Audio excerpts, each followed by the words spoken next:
Morning students, welcome back to Shanti Kunj online classes. Students, आज हम सामाजिक विज्ञान पढ़ेंगे, तो आप सभी लोग बुक निकाल लीजिए। हम चैप्टर पढ़ रहे थे पालमपुर गांव की कहानी, ठीक है, जो कि इकोनॉमिक्स में है। तो आप लोग चैप्टर ओपन कर लीजिए। हमने चैप्टर हेडिंग है पालमपुर के किसानों में भूमि का वितरण, इस हेडिंग को कंप्लीट कर लिया था, ठीक है। आज हम श्रम व्यवस्था करना, ठीक है, जो पालमपुर गांव है वहाँ की श्रम व्यवस्था अच्छे से पढ़ेंगे। देखिए बेटा, श्रम व्यवस्था में क्या है, भूमि के पश्चात उत्पादन का दूसरा सबसे महत्वपूर्ण साधन श्रम कहा जाता है, ठीक है। भूमि के पश्चात उत्पादन का दूसरा सबसे महत्वपूर्ण साधन श्रम कहा जाता है। कृषि कार्य के लिए अधिक श्रम की आवश्यकता होती है, ठीक है। कृषि कार्य के लिए क्या होता है बेटा, अत्यधिक श्रम की आवश्यकता होती है। छोटे किसान अपने परिवार की सहायता से कृषि करते हैं, ठीक है। जो छोटे किसान होते हैं, मतलब छोटे वो नहीं कि छोटे छोटे बच्चे, मतलब छोटे क्वालिटी के जो किसान होते हैं, ठीक है, वो क्या करते हैं,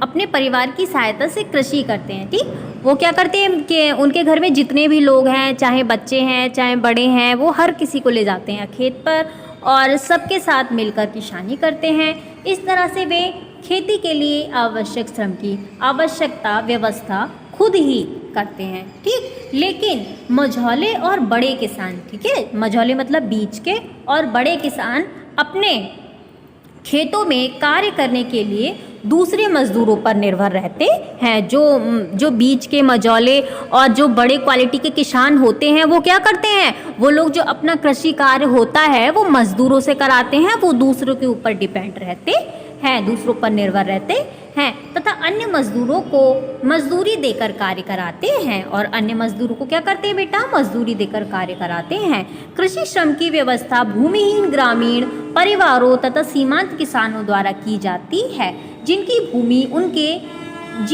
जीविकोपार्जन के लिए पर्याप्त नहीं है, मतलब उनके जीवन के पर्यटन के लिए पर्याप्त नहीं है। आगे है, खेतों में काम करने वाले मजदूरों को किसान द्वारा मजदूरी मिलती है। जो खेतों में काम करते हैं उन मजदूरों को किसानों द्वारा मजदूरी मिलती है। जो किसान उनको काम पर रखते हैं वो उन्हें मजदूरी देते हैं, किसके बदले, वो काम करते हैं तो उनके बदले वो उनको मजदूरी देते हैं जिनके लिए वे काम करते हैं। किसानों द्वारा दी गई मजदूरी नगद या वस्तु, मतलब वस्तु में क्या देते हैं, वो अनाज, ठीक है, के अनाज के रूप में हो सकती है, और कभी कभी मजदूरों को भोजन भी मिलता है, ठीक है, और कभी कभी बेटा मजदूरों को भोजन भी मिल जाता है। स्थान, क्षेत्र और समय के साथ कृषि मजदूरों की मजदूरी की दरों में भी बहुत ज़्यादा अंतर पाया जाता है। खेतों की जुताई, बुवाई आदि विभिन्न कार्यों को अथवा अलग अलग फसलों के लिए मजदूरी की पृथक दरें होती हैं, ठीक है। क्या होती हैं, मजदूरी की पृथक दरें होती हैं, मतलब जो जैसा काम करता है उसे वैसा ही मूल्य वो लोग देते हैं। इसके साथ ही कृषि श्रमिकों को रोजगार की अवधि भी बहुत ज़्यादा अंतर होता है, जो रोजगार होता है उसकी अवधि में भी बहुत ज़्यादा अंतर होता है। भारतीय कृषि की प्रकृति मौसमी होने के कारण उन्हें पूरे साल कार्य न मिलकर कुछ विशेष मौसम में ही कार्य मिलता है। मजदूरों को भूमि की बुवाई, फसलों की कटाई तथा जुताई आदि के समय ही काम मिलता है। गांव में भूमिहीन या कम भूमि वाले व्यक्ति कृषि मजदूर के रूप में काम करते हैं, ठीक है। जिनके पास भूमि कम होती है या जिनके पास भूमि होती ही नहीं है, वो किस रूप में काम करते हैं, मजदूर के रूप में काम करते हैं। इन व्यक्तियों को साल में लगभग 5 से 6 माह तक, जब तक कृषि कार्य होते हैं तब तक इन लोगों को रोजगार मिलता है। परंतु कृषि का मौसम समाप्त होने के पश्चात ये लोग क्या हो जाते हैं बेटा, बेरोजगार हो जाते हैं, इन पर कोई भी काम नहीं रहता है। कृषि का यंत्रीकरण होने से भी उनके लिए रोजगार के अवसरों में गिरावट आ गई है। अब कृषि के लिए बहुत सारे यंत्र का उपयोग होने लगा है ना, तो इससे जो किसान लोग काम कर देते हैं, मजदूरों के रूप में काम करते थे, तो उनका रोजगार बंद हो रहा है।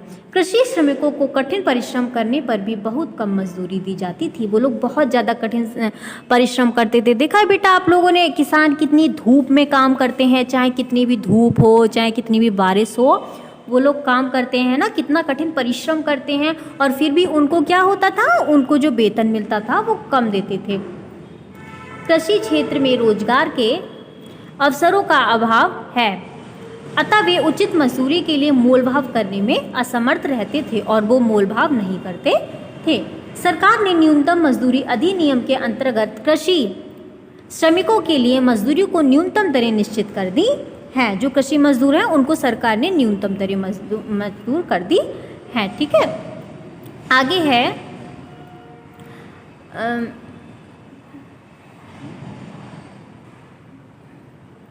परंतु व्यवहार में उनका पालन नहीं होता और न्यूनतम मजदूरी से भी बहुत कम मजदूरी मिलती है।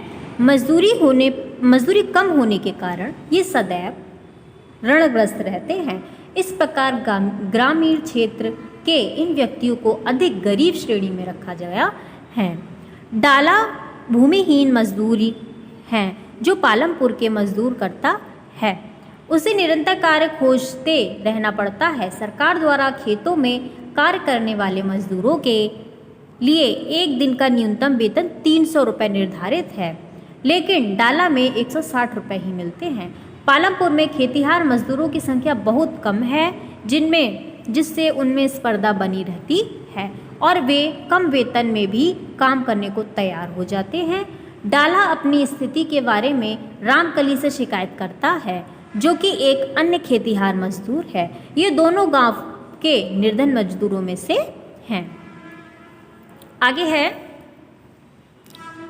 कृषि के लिए आवश्यक पूंजी। ठीक है, खेती में आधुनिक मशीनों व उर्वरकों आदि का प्रयोग करने से अधिक पूंजी अथवा नकद मुद्रा की आवश्यकता होती है। नंबर फर्स्ट पे है, बहुत से छोटे किसानों की आय बहुत कम होती है और ये बहुत कठिनाई में अपना जीवन व्यतीत करते हैं। छोटे किसानों के पास पूंजी का सदा अभाव रहता है। जो छोटे किसान हैं उनके पास पूंजी का अभाव रहता है, उनके पास ज़्यादा पूंजी नहीं हो पाती है। इस प्रकार से छोटे किसान भी कृषि उत्पादक को बढ़ाने के लिए प्रयत्नशील हैं, परंतु इसके लिए कीटनाशक, औषधियाँ, खाद और उन्नत बीजों का प्रयोग करना पड़ता है तथा सिंचाई की समुचित व्यवस्था करनी होती है। इन सभी कार्यों के लिए छोटे किसानों को पर्याप्त ऋण की आवश्यकता होती है।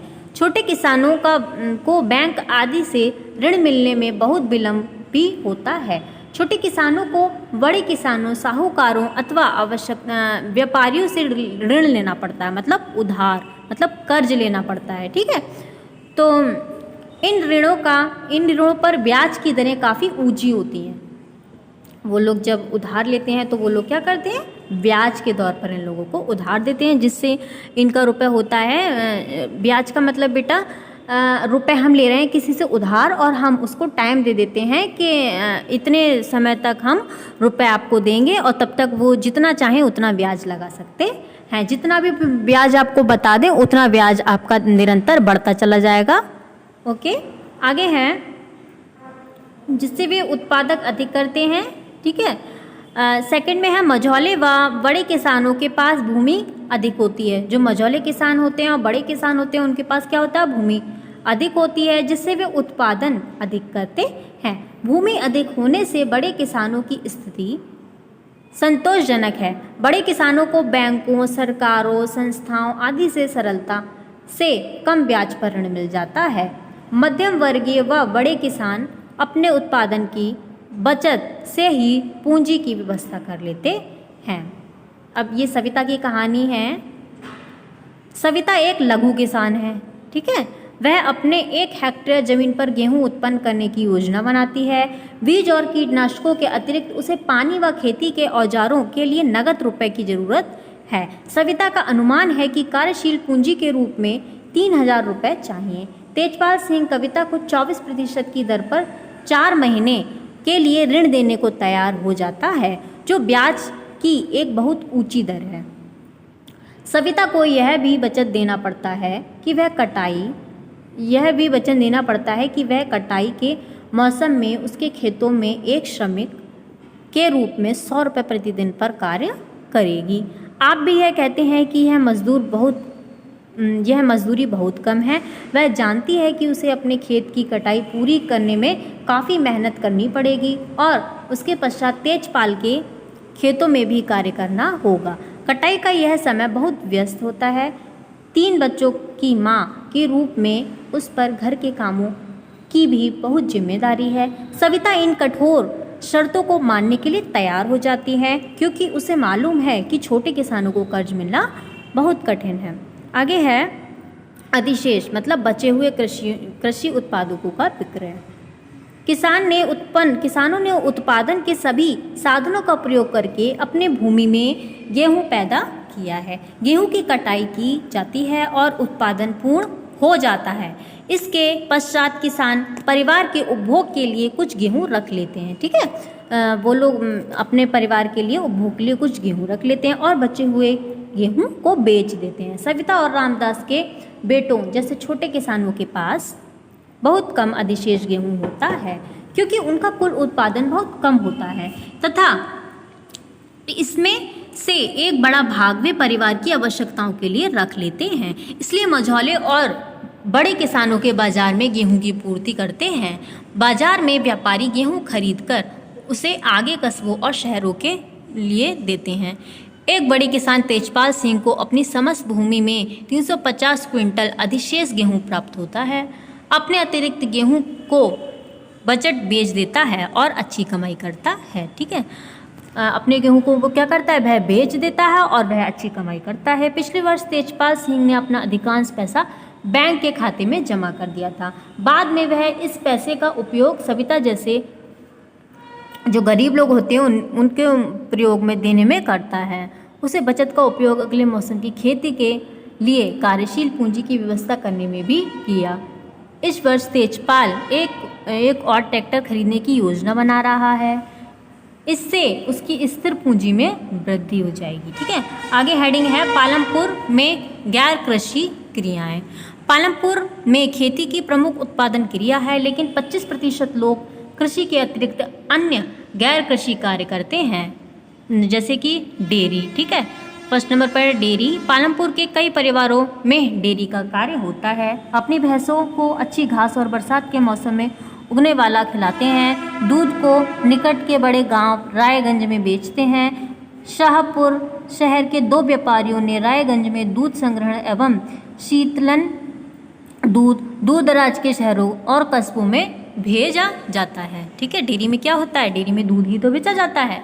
सेकंड नंबर पर क्या है बेटा, हम 3 किसानों के उदाहरण लेते हैं। प्रत्येक ने अपने खेत में गेहूं बोया है, यद्यपि उनका उत्पादन भिन्न भिन्न है। आप लोग इन उदाहरणों को देखना। ठीक है, नंबर सेकंड में क्या है, पालमपुर में लघु स्तरीय विनिर्माण उद्योग। पालमपुर गांव में विनिर्माण कार्यों में 60 से कम लोग लगे हुए हैं। ठीक है, जो पालमपुर गांव है उसमें विनिर्माण के लिए कितने लोग हैं, 60 से कम लोग हैं। यहाँ पर शहरों व कस्बों की अपेक्षा विनिर्माण में अत्यंत सरल उत्पादन विधियों का प्रयोग किया जाता है।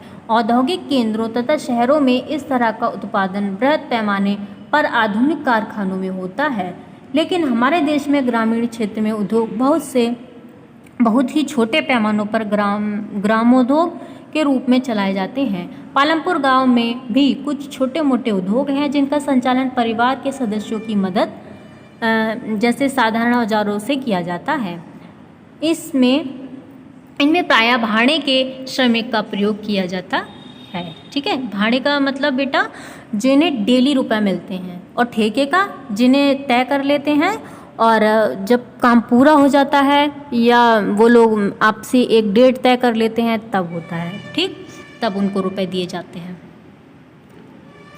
आगे है पालमपुर के दुकानदार। अब देखिए पालमपुर के दुकानदार। पालमपुर गांव में कम मात्रा में लोग दुकानदारी करते हैं। यहाँ के दुकानदार शहरों से थोक में कई प्रकार की वस्तुएं खरीदते हैं और उन्हें गांव में लाकर बेचते हैं। यहाँ की दुकानों पर नमक, मसाले, साबुन, माचिस, मोमबत्ती, बैटरी, टूथपेस्ट, बिस्किट, चाय, चीनी, दाल, आटा, कापियाँ, पेन, पेंसिल व कुछ कपड़े भी मिलते हैं। यहाँ पर जिन लोगों के घर बस स्टैंड के पास हैं, उन्होंने अपने घर में छोटे से भाग में दुकान खोल रखी है। जिन लोगों के घर बस स्टैंड के पास में, उन्होंने क्या किया, उन्होंने दुकानें खोल रखी हैं। वह खाने की छोटी वस्तुएं बेचते हैं। करीम की कहानी ये लोग आप लोग पढ़ना। फोर्ट में है परिवहन तेजी से विकसित होता एक क्षेत्र। पालमपुर और रायगंज के मध्य में जो सड़क है उस पर कई प्रकार के वाहन चलते हैं। तांगे वाले, रिक्शे वाले, ट्रैक्टर, जीप, ट्रक ड्राइवर, परंपरागत बैलगाड़ी और दूसरी गाड़ियां चलाने वाले वे लोग जो परिवहन सेवाओं में सम्मिलित हैं, ये इनसे अपनी आजीविका कमाते हैं। पिछले कुछ वर्षों में परिवहन से जुड़े लोगों की संख्या में काफ़ी वृद्धि हुई है। ठीक है, अब आप ये किशोर की कहानी आप लोग पढ़ लेना अच्छे से। और महत्वपूर्ण पद एवं परिभाषाएं। विषय है उत्पादन क्रिया। देखिए विवरण क्या है इसमें। इनमें खेती, कृषि करना आता है। ठीक है, इसमें क्या होता है, इसमें खेती जिसमें कृषि करना आता है तथा गैर खेती क्रियाएं जैसे छोटे उद्योग, यातायात सेवाएं, दुकानदारी आदि शामिल होती हैं। सेकंड नंबर पे क्या है, उत्पादन का उद्देश्य। इसमें क्या है, इसका उद्देश्य ऐच्छिक वस्तुओं व सेवाओं को पैदा करना है। नंबर थर्ड में है उत्पादन। इसमें क्या है, आवश्यकताओं की संतुष्टि के लिए वस्तुएं व सेवाएं उत्पन्न करना ही उत्पादन कहलाता है। फोर्थ नंबर पर क्या है, उत्पादन के साधन। मुख्यतः उत्पादन के 4 साधन माने जाते हैं, भूमि, श्रम, पूंजी व उद्यम। इन चारों साधनों की सहायता से उत्पादन संभव होता है। तो बच्चों चैप्टर कंप्लीट हो गया है। नेक्स्ट क्लास में हम इसके क्वेश्चन आंसर करेंगे। आज के लिए इतना ही, अब हम नेक्स्ट क्लास में मिलते हैं। Bye bye, take care.